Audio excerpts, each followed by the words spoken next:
Hello and good day. ShawnJ here, and welcome to Underneath the Shade Tree. On today's episode, I am excited to be joined by a dear friend from high school, Liz Morrow, as she shares her passion for education and learning, finding the light in the most challenging of times, and what it truly means to be a survivor, as well as a real diva. So grab yourself a beverage or a snack and join us underneath the shade tree. Hello, darling, and welcome to Underneath the Shade Tree with ShawnJ. Today, my guest is Liz Morrow. Welcome, darling. Thank you for having me, Sean. Now, girl, you know it's ShawnJ now. Excuse me, Sean J. Yes. Period. There's no period. This is ShawnJ. I changed Sean that J. in 2004 and made it legal. So, Okay. yeah. Oh, okay. Yeah. So, how are you, darling? I'm great. Thank you. How about yourself? You look just amazing. Well, thank you. I'm doing splendid. I'm surviving this pandemic as a single person on my own in my house. So Okay. it's a little lonely, but you know, Yes. I'm here. So Good. yeah, Good. I'm here. So but I want to thank you for joining me underneath the shade tree. And so how would you say you self-identify? Independent, Black woman.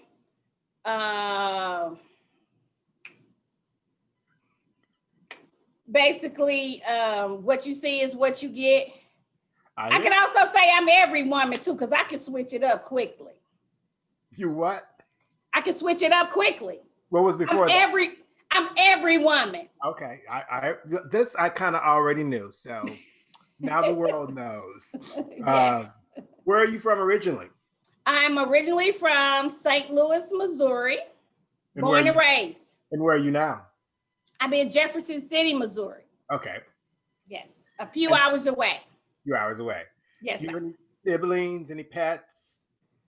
Oh, I'm my mom's only child, so that's how I say I'm my mom's only child. But dad's, God knows, I do have some siblings that I know of. We can say maybe 4 or 5.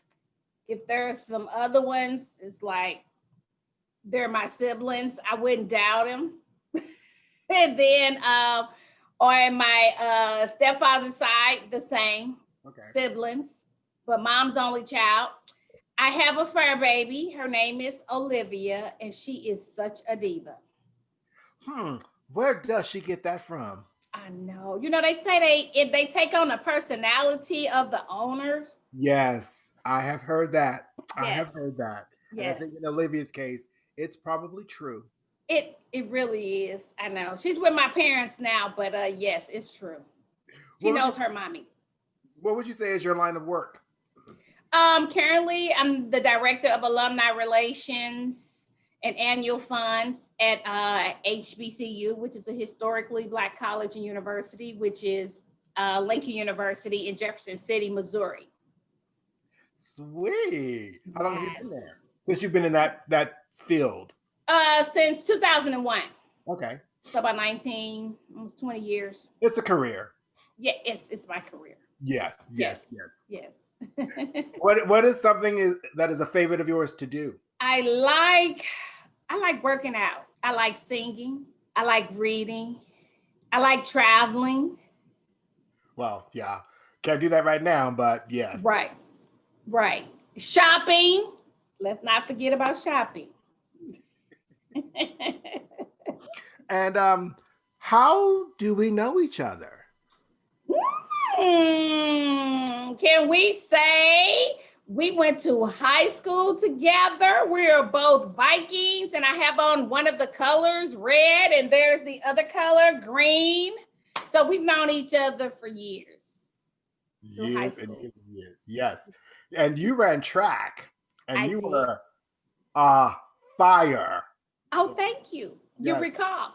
Yes. That's funny. I remember it. So it's no surprise that you're still exercising it, because it's just who you were and who you are. So exactly. Kudos to you, Miss Thigh. Thank you. Yes. What is something that has made you the most proudest in your life thus far? Um, Actually, being an administrator in all the different jobs that I've had here at Lincoln University, because I started off in admissions as admissions counselor and director. Then some of the students came like, "Hey, we need a cheerleading coach." I'm like, "Baby, I didn't run. I wasn't a cheerleader. I ran track. I played volleyball. I played soccer." I'm like, I got down. I wasn't just a cute one. Yes and yeah, no. But I can be your coach. So I was a cheerleading coach for like 10 years. Let's see, adjunct professor, became the university's registrar, assistant dean of students, and now the director of alumni relations, to say the least. So just being in that role, anything that allowed me to interact with the students. So why is that your most proudest? One of your most proudest?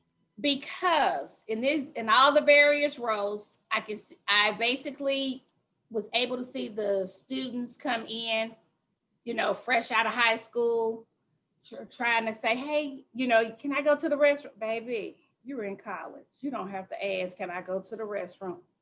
Go to the restroom. Just they're transitioning from high school to college mentality.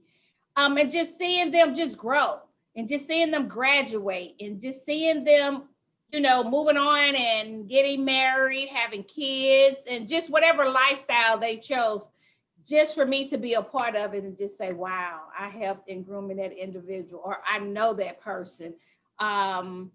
I'm a part of their lives. Some of them I'm still connected to. I'm like, "Oh, honey, you didn't leave me at Lincoln. You go right ahead. You get married, let me know, or what have you." So yes. And just seeing them walk across that stage, oh my goodness, was amazing.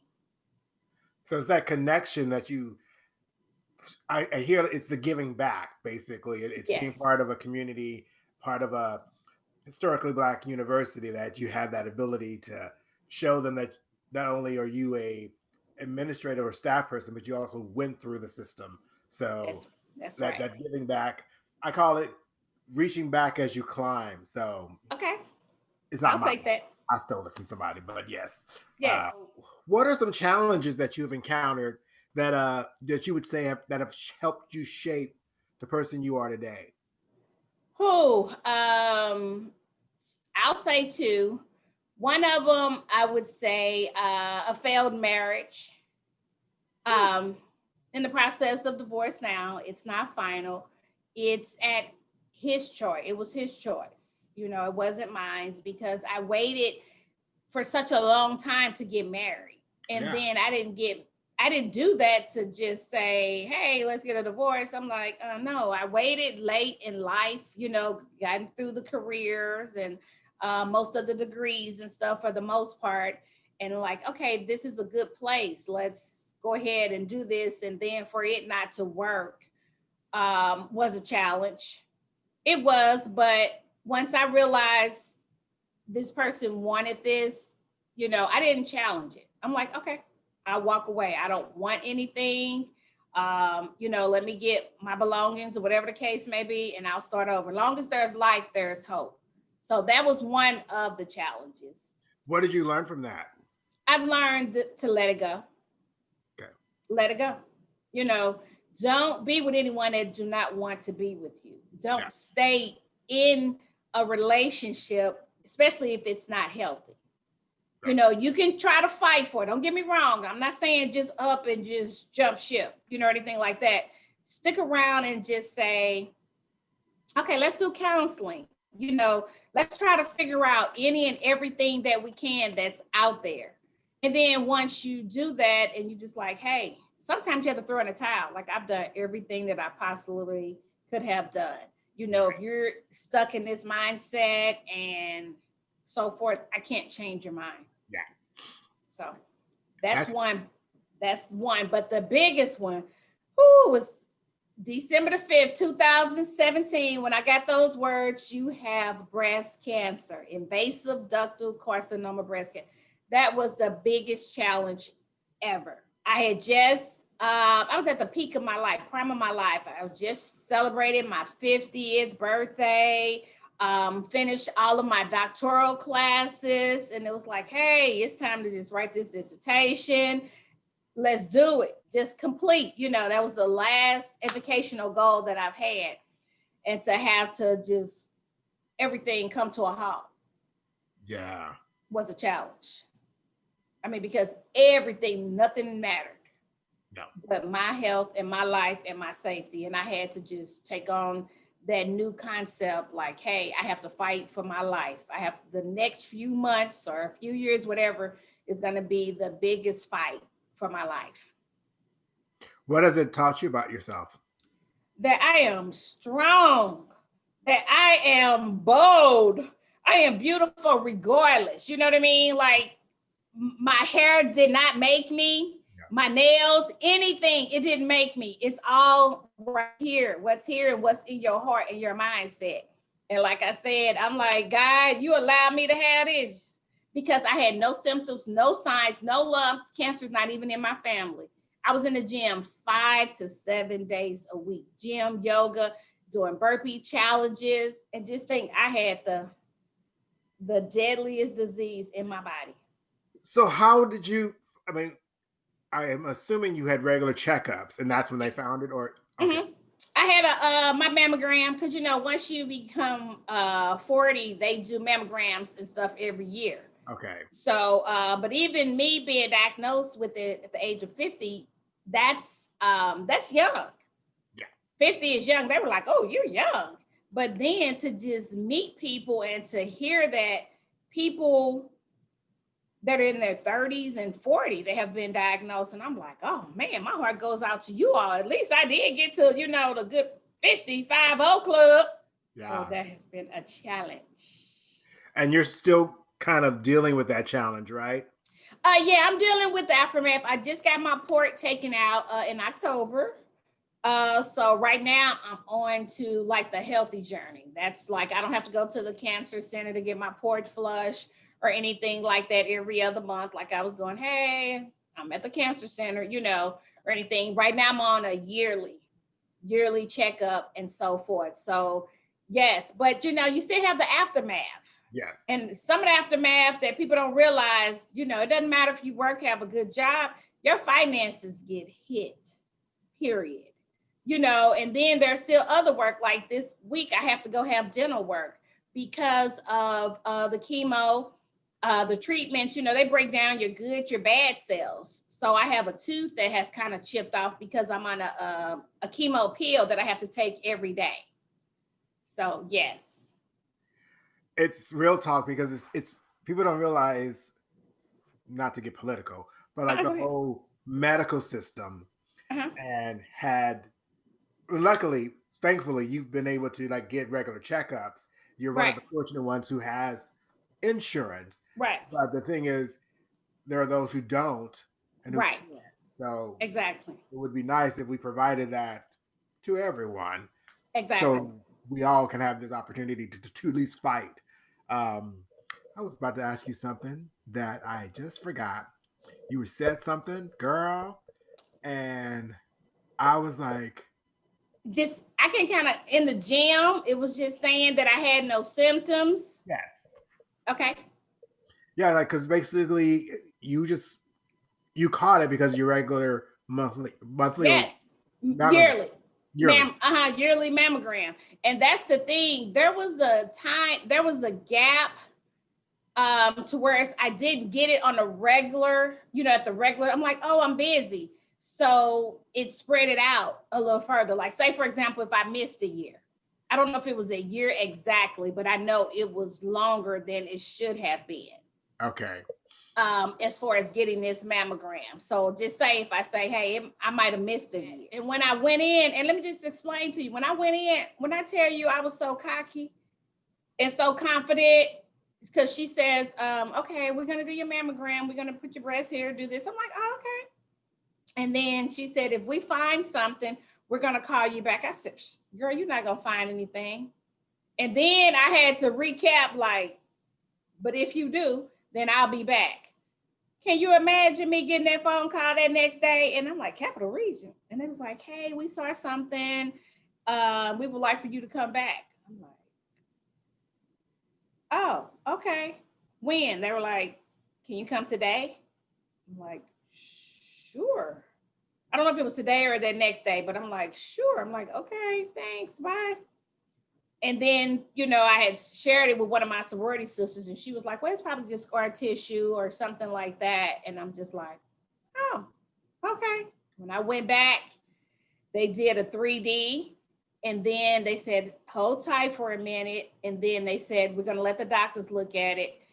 And when the doctor came back, I'm like, okay, what is going on? It was like the radiologist. Right. And it's like, we saw something there. We like to do a biopsy. I'm sitting here on my phone. They saying things, and I'm grabbing my phone like, what is a biopsy? I'm educating myself right then and there. They call me miseducated. I'm like, what's a biopsy? What's this? I'm like, you're not just about to do anything to this body. It's the only one I have, and I've been taking care of it for this long. Oh, yes. So they knew I was not playing. Yes. Mm-hmm. That's what it was. It was that it's the medical field and the medical, whatever. I can't talk today, child. It's okay. The medical field and Black folks. So, yes. how do you feel you were treated? Do you feel like you were able to speak up as needed, or did you feel they were like talking down to you, up to you, or okay? Honey, they were trying to figure out who is she? Because when I came in, when I tell you the support group, when I met my first surgeon, they had to bring in extra chairs. People came from all over. I had a person that was writing down questions. We were answering questions. She was writing it down. The surgeon was just like, that was the surgeon. My gynecologist already knew because she came to my wedding and so she knew the one. So once I got the diagnosis, she had called me. She said, hey, when you get those diagnoses, I want you in my office. And that's when I had to call my mom. I'm like, Mom, something is going on because, I had back-to-back exams, and then they want me in the office to get the results, which is great, in the office getting the results. So my mom and I spent the weekend together at the Fox watching some type of musical. I think it was The King and I, and went to the best steakhouse. And I'm like, okay, let's come back to Jeff City, be prepared. But prior to that, my mom had buried her only sister and a brother. And they say death come in threes. But I'm like, oh no, honey, I will not be number 3. Well, I commend you because you kind of assembled your own care team, yes. Right? You were like, oh, I know y'all may have your care team for me, but I actually have my care team, yes. which I think is something to be said because we have to kind of take care of ourselves, especially if we don't know all the details. So exactly. Having other folks with you and them seeing those other folks, it holds them accountable so that they know that, oh, we I love that. I think we should all do that more often if we can. Like just simply, hey, I'm going to the doctor. I need somebody with me. And just having that extra support shows that doctor, the hospital, the medical staff, medical people, that this is someone who's committed to their health and they're going to hold us accountable and ask questions we may not like answering. So exactly. And they did that. And then they welcomed it. They were like, oh, we like you, and so forth. And then once it was passed the surgeon and so forth, we had to get to where the actual treatments were. And I'm thankful I was able to do that prior to COVID, because right now you can't do anything. But what I do is there's people that have been diagnosed. I send them a list of questions. I'm like, ask these questions. Because there's been people that I know that didn't even have questions to ask. I'm like, oh no, you do not go in there without asking questions. Let me send you a list and you go in there and you can always add to the list. That is so great of you to give back, because I think a lot of folks are still in that area of shock. So they don't know if they have questions. They're just sort of like, I'm just, they're in a fog. So that network that you kind of created, I think is great because who knows what to ask, right? And you don't Right. know what someone's mindset is when they get that kind of news. And having Right. someone like you, but you've always been that way, Miss Extra. Fierce, Miss Fierce. I will. Yes. I'm going to note this for you. When you did go bald, girl, you were fierce and fly. Thank That thank day, you. I was like, not many people can wear wear the bald look, Uh-huh. but you are one of them. So Thank you. I killed the game. That's when I became I'm bald, I'm bold, and I'm beautiful. yes, Yes. honey, yes. What is a lesson that you have learned thus far?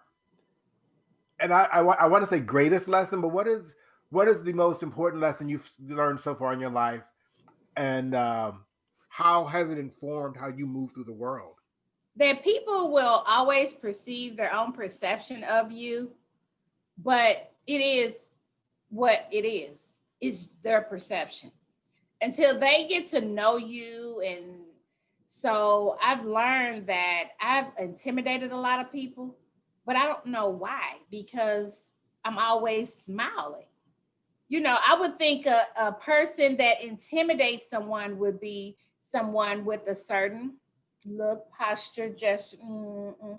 And I'm like, hi, girl, and hey, sweetie, just welcoming everybody with open arms. And I'm just like, okay, how am I intimidating people? And I guess they believe that no one can be like that. Like, she's not like that all the time. I'm like, yes, I'm always on 10, unless I'm asleep, or something like that. Or if I'm crying because I'm at a funeral, I'm sad, but I'm still going to come back. I could be crying and be like, I'm okay. They're like, "What you cried?" I'm like, I'm okay. I'm okay. Just give me a moment, because I'm crying and I'm talking through my emotions. If I say I'm okay, give me a moment. I'm talking myself. I'm doing that mind thing like, honey, I'm going to be okay. Yes, let the tears flow and the whole 9 yard, but I'm okay in the end. How did you get there? Only thing I can think of, my mom is such a happy person. That's a generational, I won't even say a curse, that's a generational blessing. My mother has just been happy and upbeat and so forth. And once I got to a certain age, I'm like, I'm in control of my own destiny and my own thoughts. And then how you just read so much stuff. It takes more muscles to frown than smile. I'm like, I don't want to use all those muscles. So let me just smile, and so forth. Just reading certain things. You're just like, okay. It's just been, I have just always had that mindset. Let me turn a negative into a positive. No matter what the situation is, I'm like, let me see, what's the positive? Let me find a positive out of it. Seriously, it doesn't matter what. That is a very special blessing gift, because I think Uh-huh. it takes a special person to be able to be conscious of that Mhm. in that moment and in that space, to go, oh, I could I have a choice Right. to either respond negatively Hmm. or find the lesson and find the positive. And I commend you for that, because that's not, girl, that ain't That's not normal. that. No, I wouldn't say it's not normal. Not normal. I think it's a different perspective and a different way of walking through the world that Hmm. is healthier, It because is. we oftentimes, back to your point about folks finding you intimidating, that intimidation I can ascertain comes from them not being in their own self, right? Right. So here comes Liz, like you said, on 10, Right. and because that there's negative or positive, which one is going to be the better energy. And Right. I think because you come through that, can walk through the world with that Mhm. intimidation is because a person meeting you, and instead of appreciating the beauty and the gift that is you and that energy that you're sharing with them, Uh-huh. they decide to go, that can't be real. Right. So I gotta. So she wants something, or she's after something, or I gotta watch my back. instead of just Right. seeing it for what it truly is. Like, you've always been that way. It's sort of like, Right. I remember in high school, you were the sweetest thing, but don't piss you off and don't cross you. Right. Right? And, Right. which I think is with anyone. It's like, just simply accept that gift. And the intimidation I can see, because, girl, you're smart as I'll get Oh. out. Oh. Like, you've always been smart. So I think that's an intimidation to someone who isn't on your level, right? So let's give them that. Right. You're friendly, naturally Yes. friendly, which Right. is intimidating to someone who isn't friendly. Mhm. Sexy, beautiful, Thank all of you. those. So that, again, and you wrap that into a package of intelligence Right. and strength. Mhm. I can see where that's intimidating to those who are weaker. Right. Right. Right. But those who see you and go, okay, queen, yes, walk in, Come on. yes. Yeah. So, yeah, it's all good. So, Yes. and I think what did you learn from that? Um, it is what it is. It's life. Yeah. It's nothing I can do about it. Good. It's nothing. So why divert any energy to trying to figure out, well, how can I change how she think? I can't. Yeah. Honey, get over it. Yeah. I have a friend beautiful woman, and often people are intimidated by her. So she learned early on how to ease their fears by being by being goofy, basically. And I think that works for her. It's unfortunate that she has to do that instead of people just seeing the beautiful, wonderful, talented woman she is. She's adapted this method of, I mean, it's not a bad thing. She's adapted this method that brings more people to her as opposed to pushing them away. So I don't think it's taking anything away from her, because she's still beautiful, still loving. So she's just, I think, making them feel comfortable with the beauty that is she. So Right. Okay. I think, okay, girl. So each is on. Girl, Yes. What is there something that has annoyed you rather significantly in your life? And if, when you name that, what did you learn about yourself from that annoyance? Let's see. I know that's hard for someone who's always finding the positive. Right, So right. I know there's got to be something that has annoyed you and you learned something from it. It is. It's that people hate on people. Or they hate because of what they think the person have, or direction they're going in, or the influence that they might have on people. It could be their personality or whatever. And that's something that I have struggled with. I'm like, okay, why are you worried about me? Here you are, you have this title, you might drive this car, or whatever the case, and you worried about me. You could be in a higher position than I am. Why are you worried about me? Am I a threat?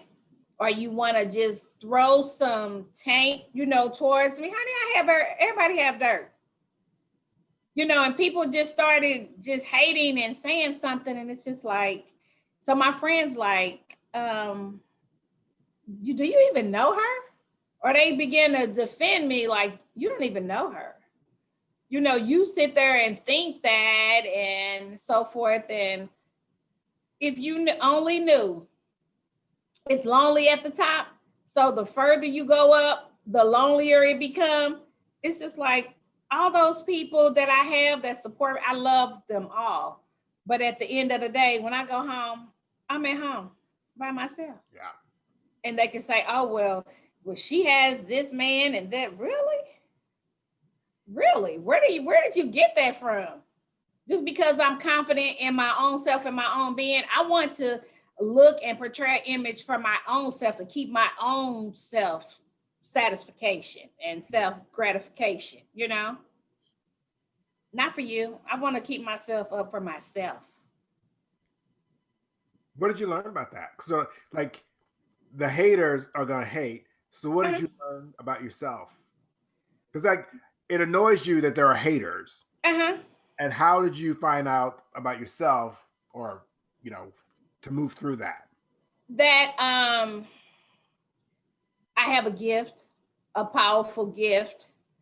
And so as a result, because you wouldn't hate anything that was like worthless, that's not worthwhile. So you're hating for a reason. So you're hating because of, like, it could be the people that I can reach or the favor. I'll say the favorite guy that I have on my life. It could be anything, like, okay, her attitude, like she always have a positive. I hate her because of that. I hate her because of her size or her shape and this and that. It could be a plethora of things, Right. and it's just like, okay. So I have something for people to hate on, to want to hate me. Haters make me greater. Well, and it, I like that. But it also lets you know about your own self-worth, right? Yes. You're able to go, they hate me because I have something and I know what that something is. So I'm Right. going to appreciate what I have and what I've been Right. given with and not let them tarnish that. So I think that's that's how we got to move because there's Yes. only one you. So Yeah. You only need one of me. Like, we only need one of Liz. My lying sister to tell you, like, honey, you don't need no more Liz. You only have that one friend. a So, special gift that you are, you know. yes. Yes. If you had the ability to change the world or change one person's impact on the world, what would it be or who would it be and why? If I had to change, One or the I other. would I would change that if someone received a diagnosis of anything, to let them know that it's a diagnosis, or but it's not a death sentence. And I say that because people hear a word, I have cancer, for example, or I have high blood pressure, any little thing. I have COVID. They can just say that now, COVID-19, and I'm gonna die. Just hearing something that might not be pleasant, just like health wise, don't take it as it's the end of the world.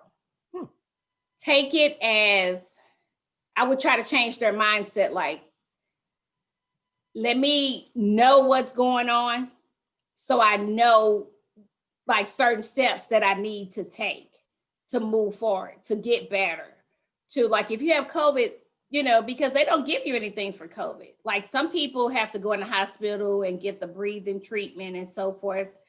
And some people just need to be hydrated.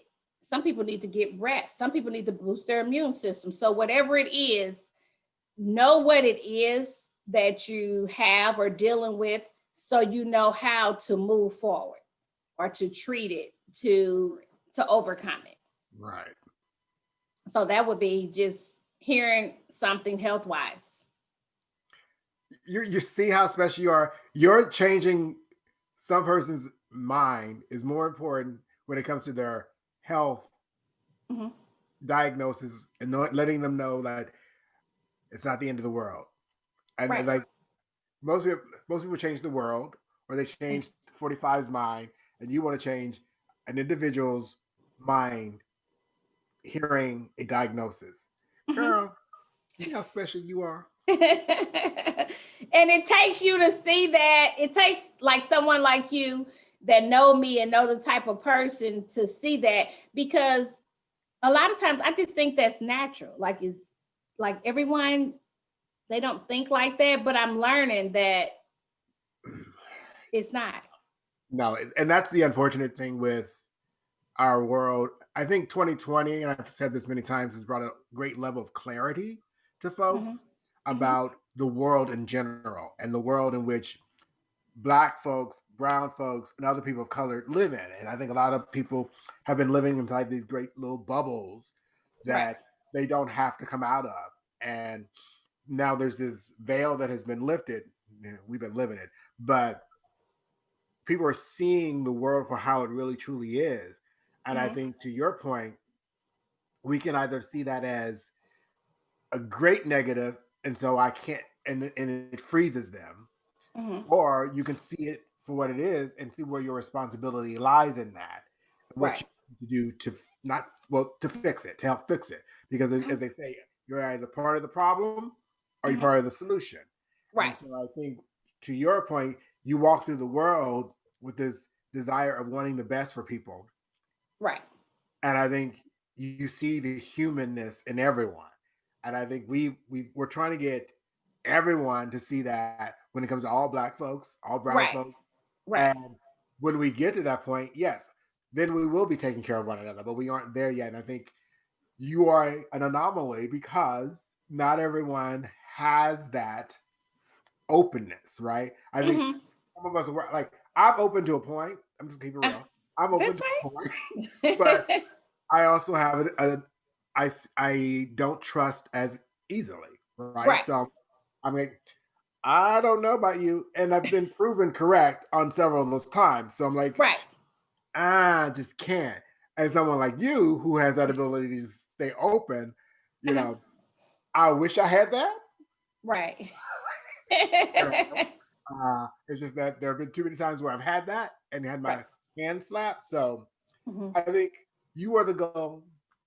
You are the goalpost to get us to, like, try and be like Liz. Try. Be like Right. Liz. Right. Thank you for that. What is something that has brought you or continues to bring you joy? Just seeing people just evolve. Oh, Just seeing people just move up from one level to another level. That makes me happy. I know a lot of times I sacrifice so much on my own to see others happy and benefit that I have to kind of like will it in like, okay, girl, you got to get yourself together. Because if you don't get yourself together, then you can't benefit or be any good to anyone. true. So I have to kind of, will it in a little bit. But just seeing people, I'm like, I am so happy for you. Congrats. No matter what, if I'm like, okay, I just dealt with a failed marriage or in the process of a failed marriage, getting a divorce, and people get married, I'm like, yes, let me come to your wedding. I love it. I love seeing the marriages and just the birth of the babies, just everything. I celebrate with everyone. So just seeing people happy. You love and appreciate the wins, Yes, I really do. no matter how small or how great. Exactly. Damn, girl. We rise together. I know. I'm like, I got my water bottle. We rise together, my core. Wow. Yes, it makes me happy. It doesn't matter. And it's just great because in that energy that is, it just goes out. It reverberates outward, and Uh-huh. just makes more great positive energy. So Yes. I knew you were pretty amazing, but this is like, this is some second level, some high level, third level, fifth level shit. Like, going, hey, Okay. um, is there someone you admire the most, and why? um, and most times when we say that, most people say their mother, and I understand, I get it. And I say my mother as well, just for the fact of her having and just raising an only child. So you have to learn the good and the bad, the mistakes and everything. You don't have time to get it right with the second child or another child. So I admire her for just um, raising me, and instilling in me the biblical goals, the values. She stopped her educational level at high school, but as a parent, you always want your child or your children to do more, to do better than you. And she's always instilled that in me. And she'll say, I've never raised a child before, so I'm still learning, but I need you to help me. Let's communicate. So me and my mom, we have that mother-daughter relationship that's just phenomenal.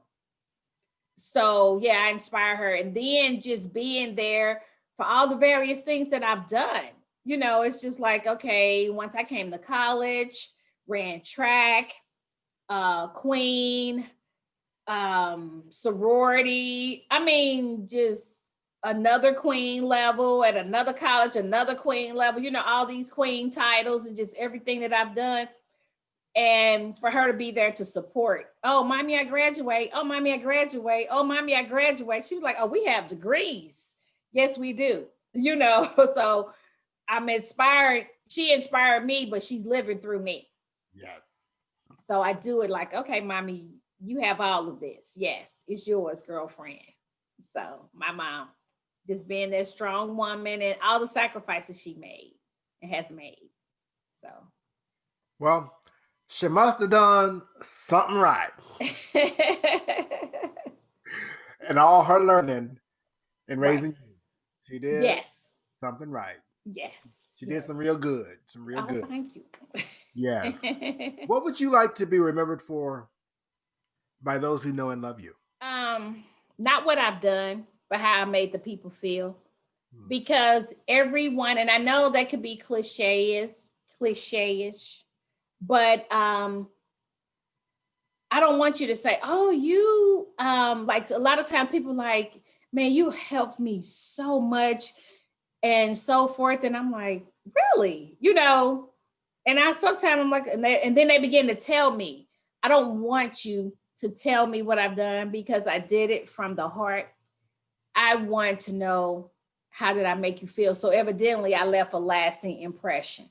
So, and all these sons and daughters, because, I don't have any biological kids or anything like that, but I became the university's mom, the campus mom. I'm like, oh, okay. I went from Miss Liz. I'll take that. That's the diva. Hi, Miss Liz. Hey, like, hi, Miss Parker, and stuff like that.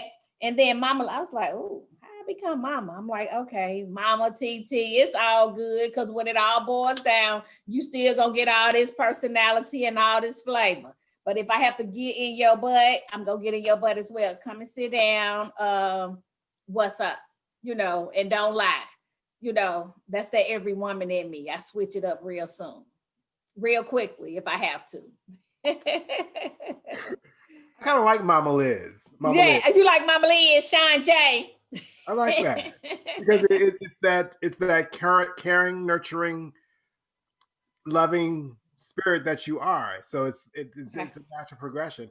And Mama Liz is still Diva Liz, so it's just added the Mama lens to it because I think you have been giving back and lifting and supporting those students and other people outside of your your academic realm, but like probably nieces, nephews, and cousins and everything. Right. So, goddaughters, godchildren, godsons. Yes. Yeah. I'm G Mama. Yeah. So Mama Liz. Mama Liz. God Mommy. We put it all together. Yes. That's special. It's a common thread with folks that I speak with. It's they want to be remembered about how they showed up and how they help people feel in their lives. So, and showing up is the major part of it. So, right. Look at you. Do you have any regrets? Honestly, I would have to say no.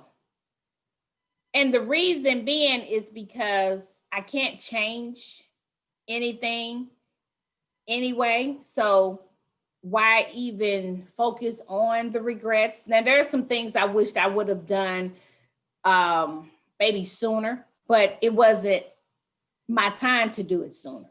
Right. My time to do certain things is now, because I probably wouldn't have been able to appreciate it, or I probably wouldn't have been able to be ready mentally, or any, it could be a number of things. So no, I can't say I regret marrying you. I don't have any regrets, because everything I take that I go through, I try to learn something from it.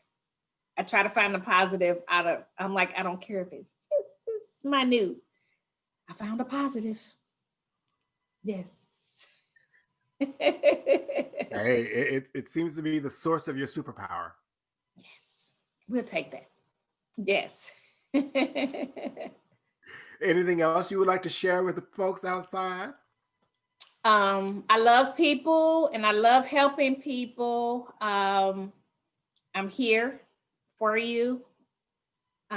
Just reach out to me because I met a lot of people going through my breast cancer diagnosis, and in the process, starting a foundation, Passion for Pink Change, to give back care packages, because people were sending, since I was so open with my story, people were sending me just love and support all over the world, all over the country. So I always want to give back and pay it forward. I'm a giver, not a receiver. But if somebody said receive, I'm like, okay, yeah, I can kind of start telling y'all what I want. Red bottom's always good. Yes. See, that's the thing about someone who's always giving. When they do, and if they don't like receiving, if they get specific about receiving, they're very specific about receiving. Yes. So note it. It's yes. Like, otherwise just say, okay, thank you. Right. I can tell you a couple of things, but it's on the high end. Yes. Well, my darling Liz, I want to thank you ever so much for joining me underneath the shade tree. It has been, I love reconnecting with folks, especially like folks from back in the day. Yes. To my viewers out there, please click like and subscribe and hit that alert button to be notified of any new uploads. And as always, stay fierce, focused, and fabulous.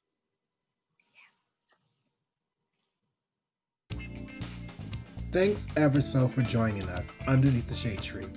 If you enjoyed the show, please click like and subscribe, and be sure to join us next time. And remember, every day above ground is a gift. So let's do our best to make it matter with grace, courage, and no regrets. Now go be fantabulously fierce.